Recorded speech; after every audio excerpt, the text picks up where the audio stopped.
एक गांव में एक औरत अपने छोटे बच्चे के साथ रहती थी। अपने बच्चे के लिए वह दिन रात एक करके पूरे लगन से मेहनत करती थी। पर उस छोटे बच्चे को अपनी माँ बिल्कुल पसंद नहीं थी। वह अपनी माँ से बहुत नफरत करता था, क्योंकि उसकी माँ की एक आंख नहीं थी।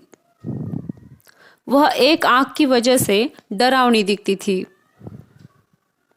वह अपनी माँ को अपने स्कूल में भी आने नहीं देता था। एक बार एक समारोह के लिए उस माँ को स्कूल जाना पड़ता है।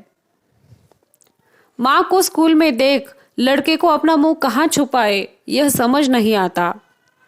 वो वहां से भाग जाता है और घर जाकर अपनी माँ पर गुस्सा होकर जोरों से बोलता है, क्यों आई थी तुम स्कूल?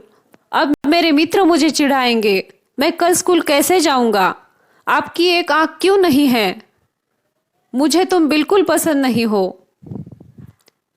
यह सुनकर माँ कुछ भी नहीं बोलती। इतना कुछ बोलने के बाद बेटे को जरा भी बुरा नहीं लगता। वह बस गुस्से में आग बबूला हो जाता है।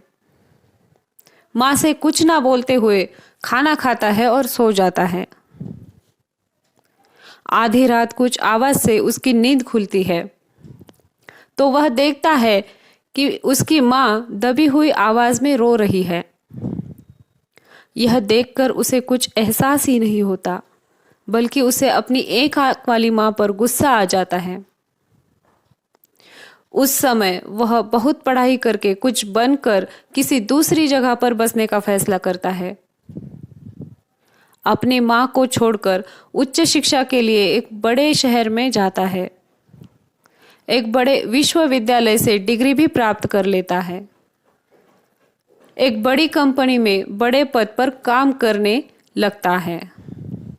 अब उसकी शादी एक खूबसूरत लड़की से हुई थी। उसका एक बेटा और एक बेटी भी थी।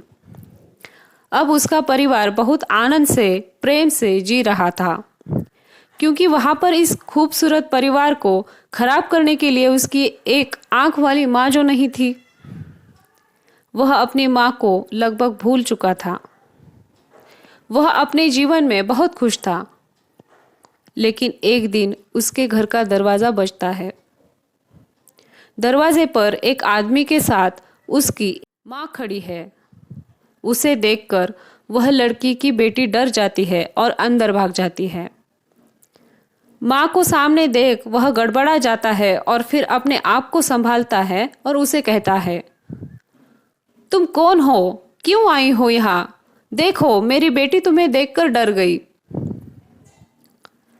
मैं शायद गलत पते पर आई हूँ, ऐसे धीमे से बोलते हुए वह चली जाती है। बेटा इस बात से संतुष्ट होकर दरवाजा बंद कर लेता है कि उसकी माँ ने उसे पहचाना ही नहीं। कुछ दिनों बाद उसे अपने स्कूल से पूर्व छात्र सम्मेलन के लिए पत्र मिलता है। वह उस गांव में वापस नहीं जाना चाहता। इसके बावजूद वह सम्मेलन में जाने का फैसला करता है। अपनी पत्नी से झूठ बोलता है कि वह ऑफिस के काम से जा रहा है। सम्मेलन बीत जाता है। कुछ अनजान चीज न चाहते हुए उस झोपड़ी की तरफ उसे खींचती है और वहां पर वो चला जाता है, तो दरवाजे पर ताला दिखता है। पड़ोस की महिला उसे पहचानती है और उसे एक पत्र देती है। यह उसकी माँ का है। वह पढ़ना शुरू करता है। मैं अब कभी तुम्हारे पास नहीं लौटूंगी, लेकिन तुम मुझे मिलने आओगे यह मुझे पता था।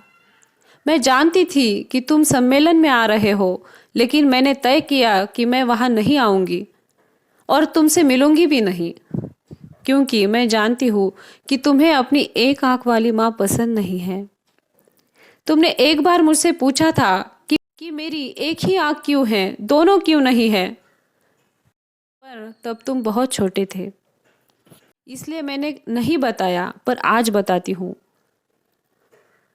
तुम छोटे थे तब तुम्हारा एक्सीडेंट हुआ था और उसमें तुमने तुम्हारी एक आंख खो दी। तुम एक आंख से पूरा जीवन कैसे व्यतीत करोगे, इसकी चिंता मुझे थी। इसलिए मैंने अपनी एक आंख मैंने तुमको दे दी। पर इसका मुझे कोई अफसोस नहीं, बल्कि मुझे तुम पर नाज है।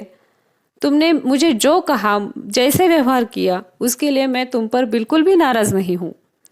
मैं अभी भी तुमसे उतना ही प्यार करती हूं जितना पहले करती थी। चिट्ठी पढ़कर लड़का फूट फूट कर रोने लगा। जिसने सिर्फ मेरे लिए अपना महत्वपूर्ण अंग कितने आसानी से दे दिया, जिसने सिर्फ मेरे लिए अपना पूरा जीवन व्यतीत किया, उसके साथ मैंने कितना क्रूर व्यवहार किया, इसका उसे बड़ा पछतावा हो रहा था। वह अपनी माँ को पुकारने लगा, माँ माँ। लेकिन अब इसका क्या फायदा। दोस्तों, अपने माँ बाप के लिए सब कुछ छोड़ दो, लेकिन अपने माँ बाप को मत छोड़ो। उनका सहयोग जीवन भर साथ देता रहेगा। तो ये कहानी आपको कैसे लगी मुझे कमेंट करके ज़रूर बताना। और ऐसे ही नए नए कहानियाँ सुनने के लिए चैनल को लाइक करना, शेयर करना, सब्सक्राइब करना। धन्यवाद।